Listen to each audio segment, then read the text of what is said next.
La ilaha illallah Muhammadun Rasulullah. Jazakallah khairan untuk mukaddimah dari Ustaz Amin Ma'ruf sebagai moderator di pagi yang mulia ini. Bismillahirrahmanirrahim. Assalamualaikum warahmatullahi wabarakatuh. Alhamdulillahilladzi hadana lihadza wa ma kunna linahtadiya laula an hadanallahu.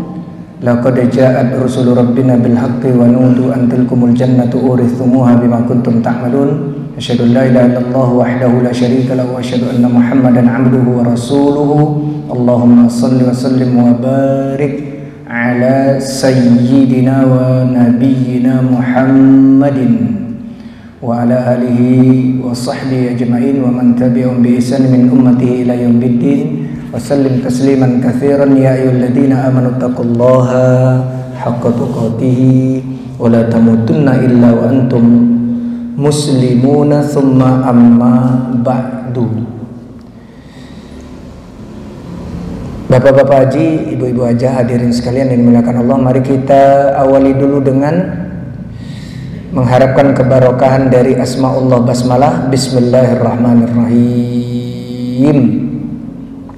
Syukur kepada Allah dengan kita ucapkan kalimatul hamdi hamdalah. Alhamdulillahi rabbil alamin. Alhamdulillahilladzi bi ni'matihi tatimmus salihatu. Hamdan yuwafi ni'amahu wa yukafi'u mazidahu. Salat dan salam mudah-mudahan terus dan terus Allah limpah curahkan kepada Nabi Muhammad sallallahu alaihi wasallam, juga untuk keluarganya, para sahabatnya. Mudah-mudahan kita juga dilimpah curahkan Allah rahmatnya dan berkesempatan mendapatkan asy-syafa'atu al-uzmatu, pembelaan, bantuan, pertolongan, pasang badannya Nabi sallallahu alaihi wasallam, terkhusus nanti hari kiamat di padang mahsyar. Mudah-mudahan kita, keluarga kita, jamaah kita, semuanya yang hadir di sini maupun yang belum berkesempatan hadir diperhitungkan dan terdaftar di dalam umat Nabi sallallahu alaihi wasallam yang berhak mendapatkan asy-syafa'atul uzmatu. Amin ya rabbal alamin. Ini agak lain pagi ini, Pak RT. Sibuk-sibuk, orang tuh saya lihat ada kotak-kotak apa gitu, cindramata apa itu. Oh, bingkisan. Ya. Voucher. Kayak bikin saya gagal fokus ini si Hekal nih kalau datangnya. Baik, bapak-bapak haji, ibu-ibu haja sekalian, pembahasan kita 2 bulan yang lalu yaitu al-aniyatu, bejana. Maksudnya perabotan rumah tangga terkhusus untuk makan, minum, masak-masak gitu. Maka secara umum Allah Subhanahu wa taala berfirman dalam surat Al-Baqarah nomor surat 2 ayat 29, huwallazi khalaqalakum ma fil ardi jami'an. Dialah Allah yang telah menciptakan semua yang ada di muka bumi ini untuk kepentingan kalian. Jadi sebagai sarana prasarana, sebagai fasilitas untuk kelangsungan hidup manusia. Ini dipakai ulama ini, dalil ini. Pokoknya surat Al-Baqarah ayat 29 nih, dalam hal apa saja selagi tidak ada dalil yang melarang, yang mengharamkan, maka serba boleh. Gitu. Allah yang bilang begitu. Ya, khususnya dibawa para ulama, pakar hadis ini. Ya, juga pakar fikih gitu. Jadi ditunggu dulu dalil-dalilnya. Ada enggak yang melarang begitu ya? Kemudian kita juga udah membahas ya isti'malu aniyati adz-dzahabi wal fiddati wa ghairi ma fi at-taharati, yaitu penggunaan perabotan ini yang materialnya dari emas, dari perak ya dan lainnya dalam kita bersuci. Jadi boleh menggunakan peralatan makan minum dan lain-lain, ya. Ini amrul ibahah. Tadi dalilnya Al-Baqarah ayat 29. Gitu. Silakan gunakan saja yang mana lah ya. Namun yang tidak boleh itu yang terbuat dari emas. Jangan dipertikaikan emas murni 24 karat, 23 karat, 22, 18 karat, emas campuran, emas putih, pokoknya ada emasnya itu nggak boleh. Udah begitu aja dilarang sama Nabi. Begitu juga dengan perak. Karena itu adalah perabotan-perabotan, bejana-bejana, semua perkakas-perkakas yang dipersiapkan Allah, diperuntukkan nanti untuk penghuni surga, hamba-hambanya yang soleh, yang beriman. Jadi kita jangan nggak sabar di dunia ini, ya. Sebenarnya yang pakai peralatan-peralatan makan, minum, sendok, garpu, cawan-cawannya apalah semua itu, mangkok-mangkok dari emas, dari perak, itu dalam perspektif Islam itu norak. Kampungan itu aslinya. Bukan justru keren. Karena segala yang dilarang di dalam Islam, kalau diterjang itu nggak ada keren-kerennya. Gitu, nggak ada bagus-bagusnya. Allah nanti mau mempersiapkan emas dan perak yang terbaik di surganya. Sabar aja dulu.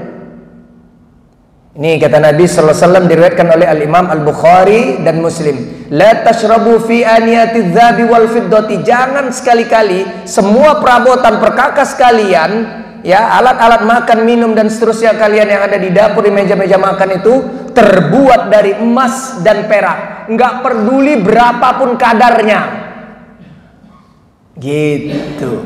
Wala ta'kulu fi sihafiha, dan juga ya kalian jangan makan ya menggunakan piring atau peralatan makan yang terbuat dari emas dan perak tersebut. Fa innaha lahum fid dunya walakum fil akhirah. Itu peralatan-peralatan dari emas dan perak itu untuk orang-orang kafir semasa hidup di dunia. Sedangkan kalian nanti di akhirat aja, kata Nabi. Tunggu aja, sabar. Gak usah buru-buru. Mau kemana buru-buru? Kematian itu, ya, walaupun kita lari dari kematian, ya justru lari dari titik A ke spot B itu menuju kematian. Jadi nggak usah buru-buru. Kematian itu dihindari, justru menghindarnya ke tempat kematian. Tidak dicari-cari juga, dia datang sendiri. Justru kadang-kadang dicari-cari, ya belum waktunya, begitu saja. Maka ketika hidup di dunia ini, ikut aturan Allah, ikut contoh dari Nabi, begitu ya. Nggak usah buru-buru. Nabi udah jelas bilang, itu emas-emas perak yang dibuat macam-macam itu di dapur, di meja makan, itu untuk orang kafir. Tidak selayaknya orang Islam kayak begitu di dunia ini.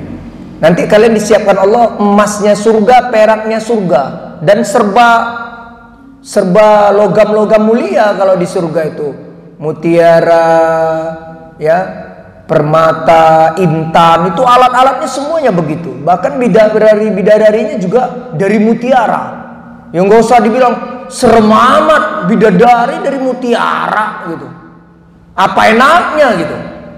Nah, itu nggak nyampe akal kita, karena kata Nabi sallallahu alaihi wasallam, ya, itu hadis qudsi namanya. A'dadtu li ibadiyas salihin, aku udah siapkan sebaik-baiknya untuk hamba-hambaku yang soleh, kata Allah. Firman Allah tidak di redaksi Al-Quran, di hadis. Ya, mala ainun ra'at, mata ini tidak pernah melihat, wala udhunun sami'at, telinga ini tidak pernah mendengarkan, wala khatara ala qalbi basyarin, dan tidak pernah terlintas terbesit di hati dan pikiran setiap manusia. Itu yang disiapkan Allah. Saking sempurnanya, nggak terjangkau oleh apa saja indrawi kita. Itu ya. Nah, bagaimana pula penggunaan pecah ini gelas. Kan kalau zaman dulu, nah kayak gini nih, namanya dipatri, itu pakai perak, kaca-kaca. Dulu di masjid-masjid agung, masjid akbar, masjid raya, gereja-gereja. Nah, jadi ada perak untuk mematri kaca atau beling yang pecah, yang retak. Itu ada ininya, apa namanya itu, orang-orang yang bekerja atau dia punya keterampilan kayak begitu ya. Itu seperti apa? Hukmus isti'mali al-ina'i al-mudabbabi bidzahabi wal fiddah. Jadi bagaimana pula kalau ada gelas piring ditambal dengan emas, ya, ditambal dengan perak. Dulu sekarang udah langka banget. Bahkan tidak boleh pakai gigi palsu emas. Dulu ya, apalagi laki-laki nggak boleh pakai emas. Ya, maksudnya untuk laki-laki itu. Dulu kan suka giginya ompong, ada pengrajin gigi, ya, bisa dari emas, dari perak. Zaman-zaman dulu itu, terakhir tahun 90-an. Sekarang udah jarang orang pakai gigi emas, gigi perak gitu ya. Nah, kalau untuk ditambal seperti apa? Dikit gitu ya. Ini diriwayatkan oleh Al-Imam Al-Bukhari. In kasara qadahu Rasulullah sallallahu alaihi wasallam fattakhadha makana sya'bi silsilatan min fiddatin. Jadi sekali waktu ada tempat minum Nabi, wadahnya ya, kita sebutlah gelas beling lah, dah gitu, gelas kaca itu pecah. Ya, tapi bukan pecah yang serpian kecil-kecil gitu, pokoknya pecah besar. Maka Rasulullah SAW merekatkannya, menyatukannya kembali dengan, ya, kalau kita itu dipatri namanya, pakai perak, itu boleh. Adapun pakai emas, maka masih kebanyakan ulama walaupun sifatnya dipatri gitu, nggak banyak jumlah emasnya, untuk nambal-nambal aja itu gelas-gelas, mangkok ya, piring-piring yang terbuat dari kaca-kaca dari beling itu kan alat pematrinya memang biasanya 2 logam mulia ini. Untuk emas belum ditemukan dalilnya, maka masuk ke umuman dalil tadi sebelumnya, diusahakan dihindari ya. Karena tadi kalau kita menggunakan emas itu khususnya ya untuk orang-orang kafir. Yang mana kata Nabi, alladzi yashrabu fi aniyatil fiddati innama yujarjiru fi bathi nar jahannam. Jadi ya memang kebiasaannya orang-orang di luar Islam di dunia ini, mereka akan menggunakan bejana-bejana, peralatan perabotannya itu ya dari emas, dari perak ya, sejatinya ya kata Nabi. Maka logam-logam yang mulia ini akan membuat menggelegaknya api neraka di dalam perutnya. Padahal emas dan peraknya tidak dikonsumsi, itu kan penggunaan luar. Tapi begitulah Nabi menjelaskan ya. Selanjutnya, bagaimana dengan aniyatul kufar, bejana orang kafir? Kita punya tetangga Nasrani, dia ngasih minuman pakai mangkok, dia pakai ceret, jug, apalah ya, teko, dia ngasih makanan, apapun nama makanannya, pakai piring-piring, mangkok-mangkok dia, itu seperti apa gitu ya.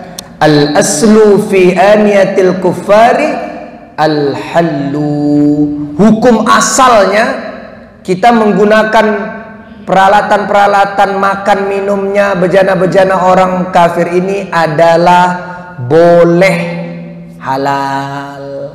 Begitu ya. Itu nanti disampaikan riwayatnya dari Al-Bukhari dan Muslim. Jadi ada ceritanya gini. Abu Tha'labah Al-Khushani pernah berkata kepada Rasulullah, ya Rasulullah, inna bi ardi qaumin atau min ahlil kitabi. Kami ini lingkungannya banyak yang ahlul kitab, Yahudi dan Nasrani di luar Islam Nabi. Ya. lingkungan kami banyak juga orang-orang noni-noninya itu Nabi. Gimana Nabi? Afanakulu fi aniyatihim. Kalau sekali dua waktu mereka berhadiah makanan atau kita makan-makan bareng, acara ke RT-an, ke RW-an, ada peralatan-peralatan orang-orang ahlul kitab di luar Islam itu yang kita gunakan, itu seperti apa Nabi? Qala, ya, Nabi kemudian menjelaskan la ta'kulu fiha, ya. Jadi ditanyakan, beliau menjawab, janganlah kalian makan dengan menggunakan bejana mereka, illa kecuali an la tajidu ghairaha, kalian tidak menjumpain lagi, ya, perabot-perabot yang lain kecuali cuma itu. Falsiluha, kemudian ya kalian basuh dulu, ya, basuh dulu dengan air mengalir. Tsumma kulu fiha, kemudian silahkanlah digunakan alat-alat itu. Nah, ini untuk mengantisipasi dikhawatirkan ada unsur-unsur mungkin lemak B2 gitu. Tapi kalau ternyata ini hadis ini tidaklah seketat itu kata ulama, ya, dibahas. Ya, kalau ternyata aman, ya, kita tahu tetangga kita yang noni-noni itu ya jarang lah di rumahnya itu masak B2 dan seterusnya. Ya sudah, itu tidak apa-apa, ya. Mereka ngasih kue-kue, ngasih makanan apa pakai piringnya, ya sudah, makan saja. Nanti kemudian kita cuci lagi, isi lagi, kasih juga hadiah, saling berbagi hadiah sama tetangga. Terus selanjutnya kita bahas yang bagian keempatnya, at-taharatu fi al-aniyati al-muttakhidati min juludil maitati. Itu gimana penggunaan mensucikan, ya, bejana-bejana yang terbuat dari kulit bangkai. Maksudnya kulit hewan-hewan, ya. Zaman dulu tuh ada tempat air dari kulit hewan gitu, ya. Kalau sekarang sih langka. Nabi sallallahu alaihi wasallam menjelaskan, diriwayatkan oleh Imam Muslim dan At-Tirmidzi, ayyuma ihabin dubigha faqad tahura. Pokoknya kulit hewan, tapi hewannya ini ma'kul lahmin, yang dagingnya halal dimakan, berarti sapi, kambing gitu, ya, mungkin kulit rusa, ya. Kalau sudah disamak, ya, samak itu adalah proses pembersihan kulit. Nanti di sini juga disinggung seperti apa sih samak itu, ya. Kemudian dijemurlah, dikeringkanlah dan seterusnya, maka dihukumin telah suci. Berarti menggunakan bejana-bejana, tempat-tempat yang terbuat dari kulit-kulit. Kalau zaman dulu itu, sekarang mah jarang ada, ya, tempat air. Kalau kita tumbler sekarang dari logam, dari kaca. Kalau zaman Nabi tumblernya dari kulit, untuk dibawa mudah nanti ketika safar bepergian, gitu, ya. Kemudian juga berdasarkan hadis, sekali waktu ditemukan bangkai kambing, ya, bangkai kambing. Jadi matinya kambing itu tidak disembeli dengan sembelihan syariat dulu, baca basmalah, dan dia masih napasnya masih ada, langsung cepat disembelih. Enggak, ini udah ketemu bangkai aja gitu kan.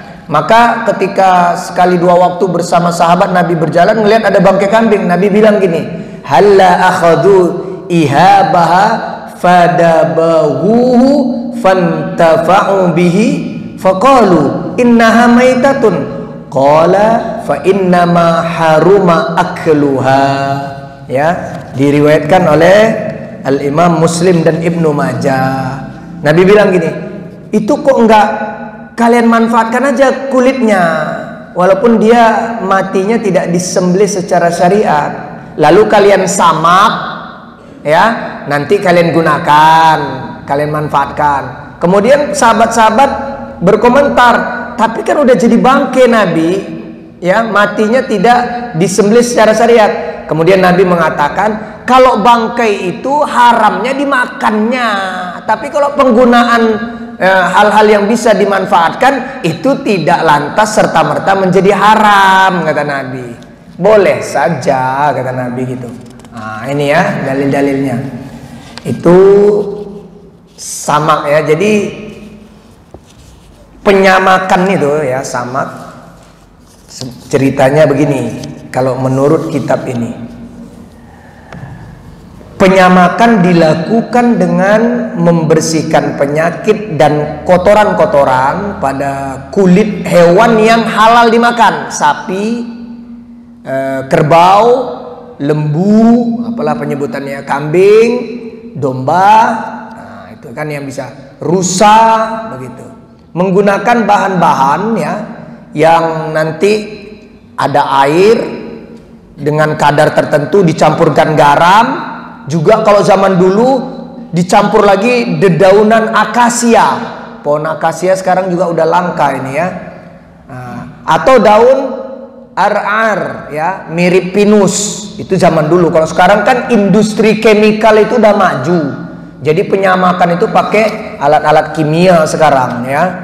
Nah, terus bagaimana kalau hewannya hewan buas?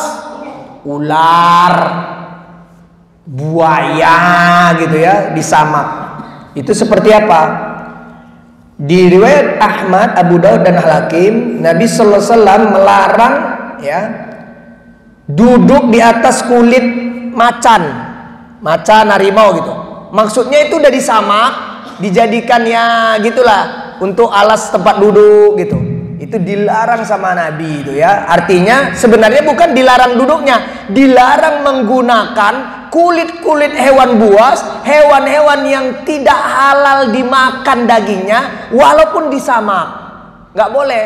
Jadi gesper, jadi dompet dari kulit buaya, kulit ular, kulit macan gitu, dan lain-lainnya. Juga di riwayat Abu Daud, An-Nasai dan Al-Hakim, Rasulullah SAW melarang memakai apa saja dari kulit hasil penyamakan hewan buas, binatang buas dan binatang yang tidak halal dimakan dagingnya. Bagaimana pendapat 4 mazhab? Hanafi, nah ini kita lihat, mazhab Hanafi mengatakan semua kulit hewan, baik yang halal dimakan maupun haram, termasuk yang haram itu hewan buas, jika sudah disamak maka menjadi suci. Artinya boleh digunakan, kecuali ini dalam mazhab Hanafi ya. Jadi ular, buaya kan itu industri kulit-kulit itu ya, macan, kecuali kulit babi dan kulit manusia. Wah, ada kadang-kadang orang iseng malah manusia disamak. Ya, digali kubur, diambil kulitnya, dibuat industri kerajinan kulit. Rupanya kulit orang. Kulit manusia, kulit babi tetap haram, tidak boleh, tidak suci menurut mazhab Hanafi. Tapi selain yang dua itu boleh. Gitu. Walaupun hewan buas, bukan Hanafi ini Imam Abu Hanifah pendiri mazhab itu menentang hadis Nabi tadi, tidak. Ya, dia pakai dalilnya keumuman. Disamak itu menjadi suci. Tadi kan Nabi bilang, pokoknya segala ini ya, hewan-hewan ini kalau kulitnya sudah disamak maka menjadi boleh gitu. Nah, dia pakai gitu. Kemudian mazhab Maliki, kulit hewan yang halal dimakan dagingnya disembelih secara syariat ya, berarti yang tadi disebutkan yang halal-halal yang boleh dimakan itu, maka kalau dia disamak boleh digunakan. Tapi kalau kulit hewan ya, walaupun sudah disamak, tapi dia hewan buas, hewan yang haram dimakan, itu dihukumin dalam mazhab Maliki tetap najis, tidak boleh digunakan. Ya, seperti jaket, dompet, tas dari buaya, ular, macan, begitu. Mazhab Syafi'i ya, hanya boleh untuk hewan-hewan yang halal dimakan, kayak mazhab Maliki tadi, mazhab gurunya itu. Sementara ya, walaupun dia sudah disamak, kalau hewannya haram dimakan tetap najis gitu. Termasuk dilarang hewan-hewan buas yang lain ya. Walaupun juga dibudidayakan, buaya dibudidayakan di Thailand sana, ada yang dimakan kulitnya digunakan untuk ya macam-macam lah tadi ya, jaket, tas, dompet. Nah, itu juga tetap tidak boleh dalam mazhab Syafi'i. Nah, dalam mazhab Hanbali juga sama seperti mazhab Maliki maupun Syafi'i, yaitu tidak boleh yang hewan-hewan buas, ya, hewan-hewan haram dimakan. Nah, kemudian mazhab kontemporer dalam musyawarah fikih organisasi konferensi Islam di tahun 1922, ya, kulit hewan yang halal dimakan, ya, kemudian dia disamak untuk digunakan, dimanfaatkan, itu dihukumin suci. Sementara hewan apapun yang tidak halal dimakan, walaupun disamak pakai apapun, tetap dihukumin najis, tidak suci, dan tidak boleh digunakan. Itu fikih kontemporer musyawarah ulama-ulama sedunia dalam organisasi konferensi Islam di tahun 1992. Bagaimana pula lembaga dakwah Mesir, ulama kontemporer sekarang, jumhur, ya, ulama ifta dari Mesir, ya, kebanyakan bahwa hewan yang liar, hewan buas, hewan yang tidak halal dimakan tidak boleh dimanfaatkan sekalipun sudah disamak, begitu. Bagaimana pula ulama kontemporer? Kalau tadi lembaga-lembaga, ada Syekh Yusuf Qaradawi dari Qatar, ada Syekh Wahbah Zuwaili dari Syria yang juga menempuh pendidikannya sama-sama kedua Syekh ini di Mesir. Mereka pun seperti kebanyakan ulama tidak boleh menggunakan kulit-kulit dari hewan-hewan buas dan haram dimakan walaupun sudah disamak. Jadi yang ngasih kelonggaran cuma mazhab Hanafi. Hanafi biasanya digunakan di Asia Selatan, India, Afghanistan, Pakistan, Bangladesh, dekat-dekat situlah, termasuk nanti Cina, ya, dan seterusnya itu. Nah, kebanyakan tidak membolehkan. Sekarang kita lihat buang hajat. Ini yang paling sering, ya. Al-babu ats-tsalitsu fi qada'il hajati wa adabiha wa fihi iddatu masaila. Al-mas'alatul ula al-istinja'u wal istijmaru wa qiyamu ahadihima maqamal akhir. Wa qiyama, lebih tepatnya wa qiyama, ya. Jadi kita akan mengenal istilah istinja dan istijmar. Istinja itu mensucikan najis dari BAB BAK pakai air. Istijmar mengganti air pakai kerikil. Maka kiasnya, ya, kiasnya nanti istijmar itu yang pakai kerikil-kerikil, batu-batu yang permukaannya licin, ya, jangan permukaannya yang lancip-lancip, ya, kasihanlah itu, ya, pembuangan belakangnya itu. Jadi dicari yang kayak batu-batu kerikil hias itu yang ada kadang warna putih di rumah-rumah orang, depan rumah kan ada beli itu. Nah, yang licin-licin gitu, ya. Dan itu sebenarnya bisa digunakan beberapa kali. Setelah kering nanti dibuang, dikerik, bisa itu.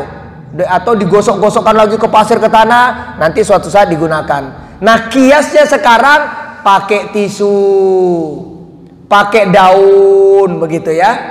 Nah, itu masalah istinja dan istijmar. Kita lihat ini hadisnya diriwayatkan oleh Imam Muslim, karena Nabi sallallahu alaihi wasallam yadkhulul khala'a fa ahmilu ana wa gulamun nahwi idawatan min ma'in wa anazatan fayastanji bil ma'i. Jadi pelayan Nabi Anas bin Malik, ya, pernah berkata, kalau Nabi itu mau buang hajat, aku tukang bawa peralatan-peralatan Nabi, termasuk air, gitu, ya. Nabi pertama aturan mainnya, kalau mau buang hajat itu menjauh dari pandangan manusia. Itu kalau di Al-Bukhari, perhatikan bapak-bapak, itu mukjizat Nabi. Jadi kalau lagi safar, Nabi mau buang hajat, di riwayat Al-Bukhari, itu pohon-pohon kurma jadi tembok nggak, datang itu, nutupin Nabi. Begitu. Dah, terus supaya tidak nyiprat, itu seperti Anas bin Malik, pelayan Nabi sejak Nabi hijrah, dia masih kecil waktu itu udah dihadiahkan oleh ibunya kepada Nabi untuk jadi pelayan Nabi selama 10 tahun di Madinah. Itu Nabi itu kalau di padang pasir tuh gini, agak ngangkang supaya, ya, tidak nyiprat, dan diupayakan jongkok begitu. Agak ngangkang begini nih diajarin mualim-mualim kami. Nah, begitu. Kemudian Nabi itu supaya urin dan tinjanya tidak menjadi aib, langsung diserap oleh bumi. Kalau enggak nanti jadi perbincangan. Bahaya. Kayak zaman dulu Bang Dedi, kita ketemu tai orang, tai siapa ini? Kurang ajar, dilaknat-laknatin. Terus biar bisulan bokongnya dibakar. Mudah-mudahan bisulan itu bokongnya. Kalau Nabi itu biar mulia, dirinya itu terjaga terus, itu kalau dia buang air kecil, buang air besar, diserap sama bumi langsung, hilang. Sehingga tidak jadi pembahasan. Nanti ada pembahasan bentuk tinja Nabi, kan kurang ajar itu. Itu bukan memuliakan itu. Dan itu tidak layak dibahas. Mau dia cair, mau setengah cair, mau batangan kayak gitu. Ya. Jadi Nabi itu istinja minta air, kata itu Anas bin Malik, nanti disiram, ya. Maka kalau nggak ketemu air, nggak ada air atau bekal air habis, idza dzahaba ahadukum ilal ghaiti falyastatib bi thalathati ahjarin fa innaha tujzi'u minhu.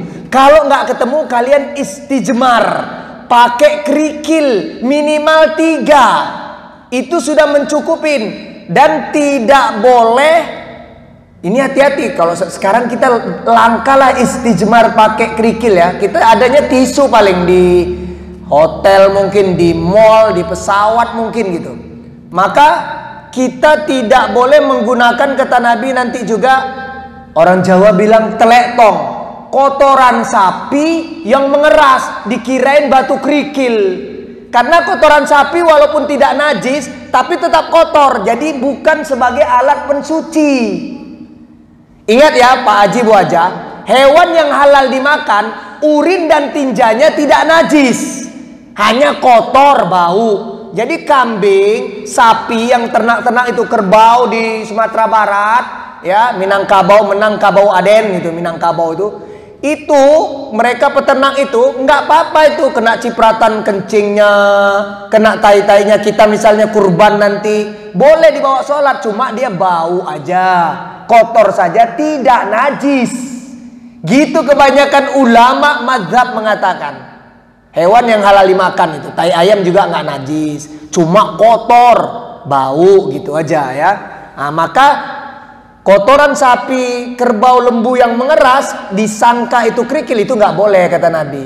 Jangan, itu bukan alat pensuci. Dilarangnya bukan karena najisnya, tapi tidak memenuhi syarat untuk dijadikan pensuci istijmar, pengganti air. Kalau sekarang ya tisu lah, daun atau apa. Tapi kita langka juga menggunakan tisu ya. Kalau pakai tisu kayaknya gimana ya? Kayak kurang puas juga ya Pak John ya. Iya. Tapi ya kalau nggak ada harus itu, mau nggak mau. Terus Nabi menjauh. Jadi Nabi kalau mau, tadi di Al-Bukhari selain kalian jangan ada yang ikut saya, Nabi menjauh. Terus nanti kurmanya tuh udah selesai, kurmanya kembali lagi ke tempat-tempatnya dia tadi awalnya. Begitu Nabi itu. Kalau kita kan enggak, apalagi sopir-sopir truk, bis, ya sopir angkot, ya sopir pribadi juga ada supri, ya super pribadi. Ditembaknya di ban mobilnya itu. Nah itu nggak boleh. Harus menutup aurat, menjaga kehormatan diri. Kita kan di pinggir-pinggir jalan tuh ada orang yang nggak kuat, minggir dia, ditembaknya di mana aja, berdiri lagi sambil ngangkang-ngangkang. Wal iyadu billah. Wallahu a'lam bissawab.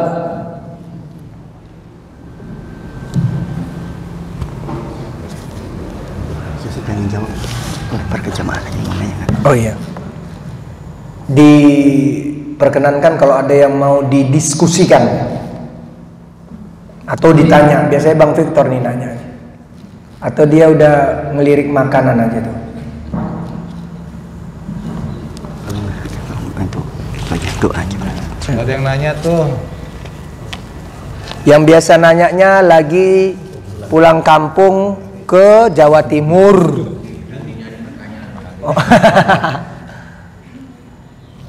Kalau nggak ada kita tutup aja dengan siapa? Oh iya silakan Pak. Tentang kucing. Kucing. Ya, kucing kan biasa di rumah gitu ya. Nah, kita mau sholat tiba-tiba kucingnya mepet-mepet ke kain sarungnya gitu. Dengan dia kan hewan buas. Iya. Itu hewan buas karena berkuku tajam, bertaring tajam. Itu dalam surat Al-Maidah itu di awal-awal. Hewan buas loh kucing itu hukumnya. Nah, kucing itu Pak Haji gini. Nabi nanti akan ketemu, pasti ketemu karena udah disabdakan Nabi. Kucing itu digambarkan Nabi hewan yang selalu tawaf, hidupnya bersama kalian. Ya, jadi kucing itu hidupnya bersama kalian. Mau dipelihara, mau enggak, mau liar, mau kita pelihara, terserah. Tapi memang tipikal hidupnya dia bukan di alam liar sana, maksudnya di hutan atau apa. Dia hidupnya bersama manusia, Pak. Udah, dari situ ya Nabi menjelaskan badan kucing itu tidak najis. Sekarang gimana kencing kucing dengan tai kucing? Gitu ya. Kebanyakan ulama yang tadi saya bahas, semua hewan yang dagingnya haram dimakan, maka tinja dan urinnya juga najis. Tapi berdasarkan sabda Nabi, ini pendapat namanya al-aqwal al-sudud. Ada pendapat yang minoritas sedikit sekali dan dianggap agak lain gitulah. Tapi ini pendapat ulama. Saya punya itu kumpulan ijtihad, fatwa yang sudud. Sudud itu yang agak beda dan langka. Karena Nabi bilang ini pengetahuan aja ya, tapi kebanyakan tidak begitu pendapat ulama dulu sampai kontemporer. Karena Nabi bilang kucing itu kan hidupnya sama kalian gitu ya. Itu diterjemahkan oleh ulama-ulama yang punya pendapat agak beda ini. Berarti nanti kucing itu kan berpotensi berak sana, berak sini, kencing sana, kencing sini. Maka tai dan urinnya tidak najis. Kenapa? Karena membuat kita susah aja bersihin terus menerus. Memberatkan kita, menyusahkan kita. Itu salah satu pendapat yang disebut dengan istilah al-aqwal al-sudud. Pendapat yang nggak boleh juga dibilang nyeleneh, karena ulama yang berijtihad berdasarkan sabda Nabi. Dia itu kan hidup sama kalian, ya nanti ngerepotin. Jadi cuma bau aja, tapi tidak najis kencing-kencingnya gitu. Tapi kebanyakan menajiskan kencing dan tai kucing karena dia hewan buas, ya tidak halal dimakan. Tapi badan kucing itu suci, sehingga Abu Hurairah namanya Abdurrahman bin Sakhar suka gendong anak kucing, maka disebut dia Abu Hurairah, bapaknya anak-anak kucing, atau suka anak kucing atau suka kucing. Ketemu kucing ditanya sama Nabi, kamu kenapa dipanggil ini pecinta kucing? Abu Hurairah itu pecinta kucing lah gitu. Iya Nabi, soalnya kalau saya ketemu kucing, anak kucing saya gendong-gendong. Terus kamu senang dipanggil itu? Senang juga si Nabi. Ya udah, aku pun manggil kamu gitu juga, nggak apa-apa ya, nggak apa-apa Nabi gitu. Tapi nama aslinya Abu Hurairah itu Abdurrahman bin Sakhar. Dia orang Yaman. Dan dialah laki-laki yang paling banyak meriwayatkan al-hadis dari kalangan sahabat laki-laki. Paling banyak meriwayatkan. Dia orang Yaman. Ya, Abu Hurairah itu panggilan dia pecinta kucing artinya. Sebenarnya nama dia Abdurrahman. Beliau itu, Abdurrahman itu, dia orang Ashabus Suffah, kalangan prasejahtera dari kalangan sahabat. Jadi dia nggak punya rumah, tunawisma. Udah gitu dia juga impoten. Abu Hurairah itu. Akhirnya Nabi bilang, udah kamu kan nggak nikah, kamu juga nggak ada pekerjaan, kamu orang susah, kamu ikut saya aja. Kalau ada makanan kita makan, nggak ada makanan kita puasa. Makanya dia paling banyak meriwayatkan hadis. Nah, yang mau diambil tadi, Abu Hurairah itu suka gendong-gendong kucing, dan beberapa sahabat juga suka gendong-gendong kucing. Padahal pakaian itu mau dipakai untuk sholat. Badan kucing tidak najis, liur kucing tidak najis, kencing dan tai kucing kebanyakan mengatakan najis. Cukuplah udah, nanti aja di sana lah. Oh, itu Pak Arif. Oh, Pak Arif, kasih deh. Kasih deh. Ya, assalamualaikum. Ini hidup ya. Langsung ngomong aja. Oke, Pak Ustadz. Kalau di kantor itu kan kita kadang-kadang suka pipis itu kan ada rata-rata ada toilet berdiri gitu ya. Iya, urinoir. Iya. Iya, kadang-kadang kita suka ya pipis ya mungkin bersih, kita coba bersih gitu ya. Cuman setelah itu kan biasanya kita sholat gitu ya. Nah itu hukumnya gimana tuh Pak Ustadz? Karena kan kita mungkin nggak sadar gitu ya. Ada yang mungkin nempel dan lain-lain. Itu satu. Yang kedua kalau di jalan gitu ya. Kalau udah kebelet kan kita emang udah bisa nahan ya. Ada dua opsi biasanya, pakai botol, kalau enggak ya udah nyari tempat yang aman gitu kan. Nah pada saat kayak gitu gimana tuh kondisi dengan seperti itu, apalagi kalau kita misalkan pas waktunya sholat gitu ya, tempat istirahatnya masih jauh gitu, tapi kita mesti pipis di jalan gitu. Itu kan berarti ceboknya pakai air gitu, atau mungkin kita nggak tahu apakah itu bersih dari hadis atau enggak, dari apa najis atau tidak. Seperti itu sih. Makasih. Syukron, Pak. Jadi ceritanya gini. Idealnya kita itu buang air kecil itu jongkok. Sekarang aja ini. Dulu mana ada urinoir yang kencing berdiri. Bahkan dalam mazhab Syafi'i, ya ini saya kasih tahu nih. Kami mualim-mualim kami di Sumatera dulu, udah tuh kiai-kiai di Jawa itu bilang, membiasakan kencing berdiri itu pemicu kefakiran dan mengundang banyak penyakit. Begitu. Terus saya penasaran. Ternyata ada jurnal internasional, tapi nggak tahu nih. Memang orang Barat ini standar ganda. Jadi orang kalau kencing berdiri itu tidak tuntas urinnya. Bahkan pantesan zaman dulu begini kami itu sampean. Ini untuk dorong seret gitu. Begini.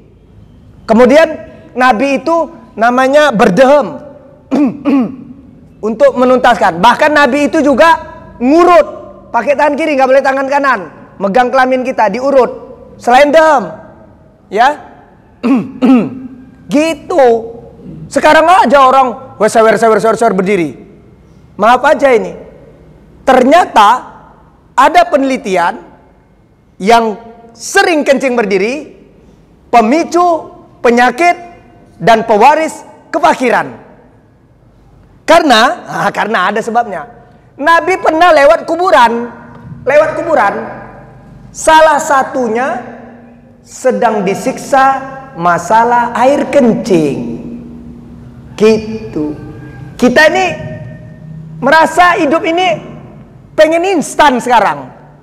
Yang benar dalam Islam, lepas semua, jongkok, pijit, dehem, siram, guyur, pakai lagi. Kalau kita kan enggak.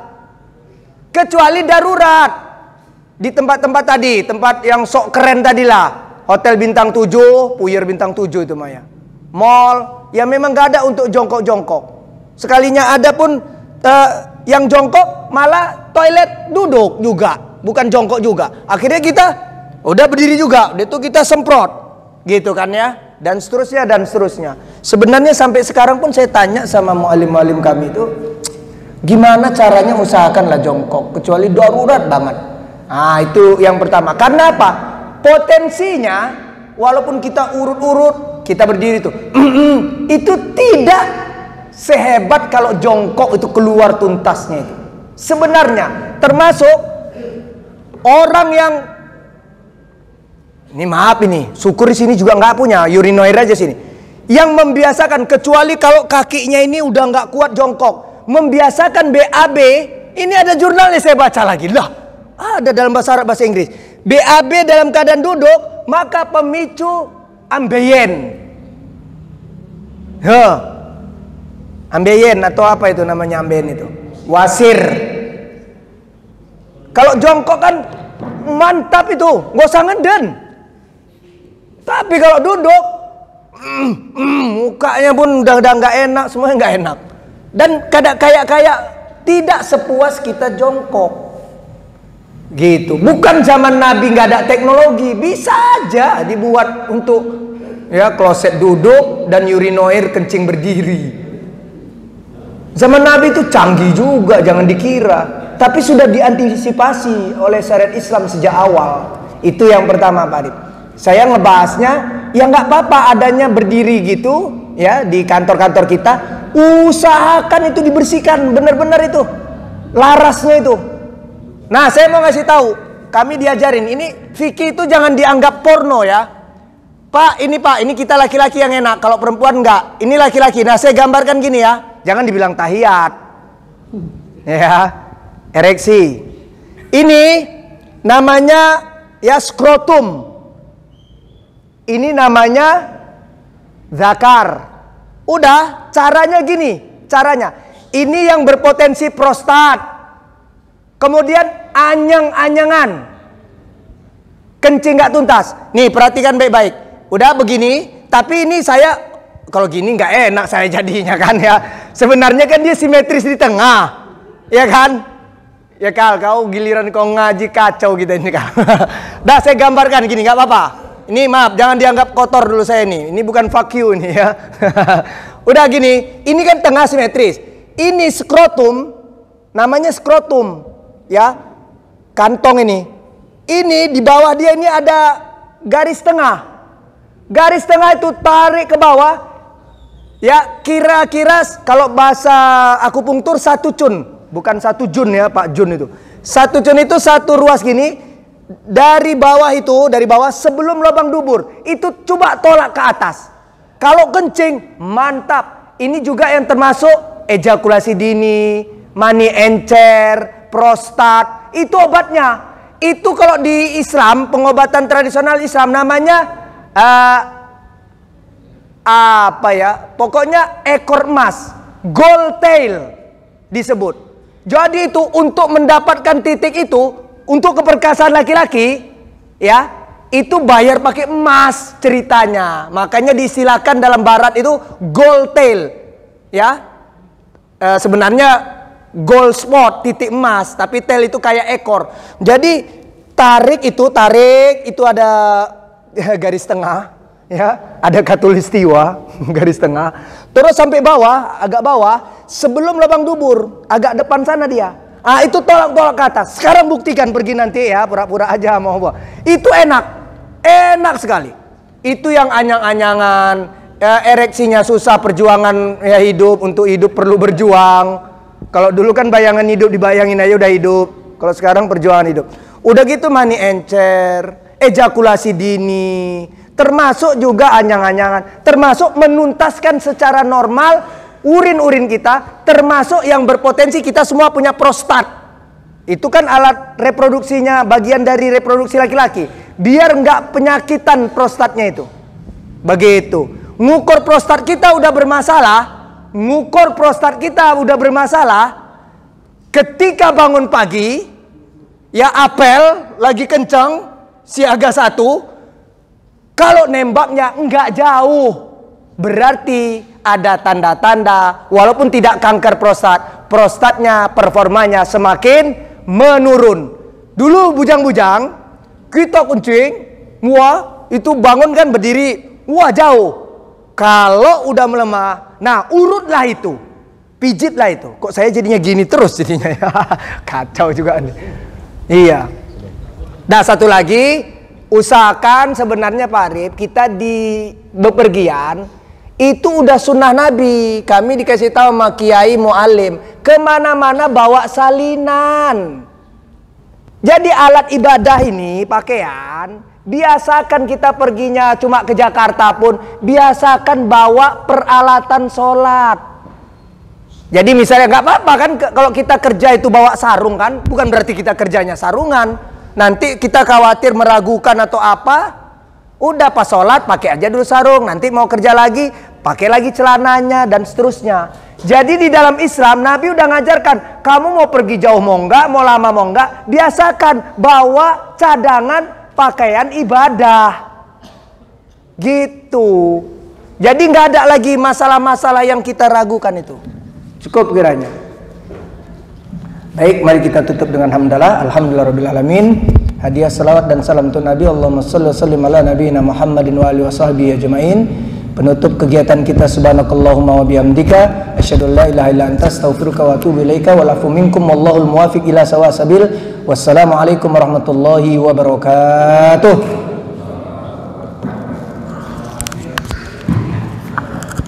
Alhamdulillah. semua dengarkan, mohon doa selamat bagi hari ini dengan tema yang luar biasa tadi dengan tanggung jawab yang sudah tuntas. Jazakumullah, mohon keikhlasan bacakan surah Al-Fatihah untuk kita semuanya, untuk seluruh donatur dalam jemaah yang hadir pada pagi hari ini. Semoga Allah memberikan kesehatan dan batin, sehat walafiat, urusan dunia dan akhirat yang akan dihasilkan dengan solehah. Wallahu Fatihah.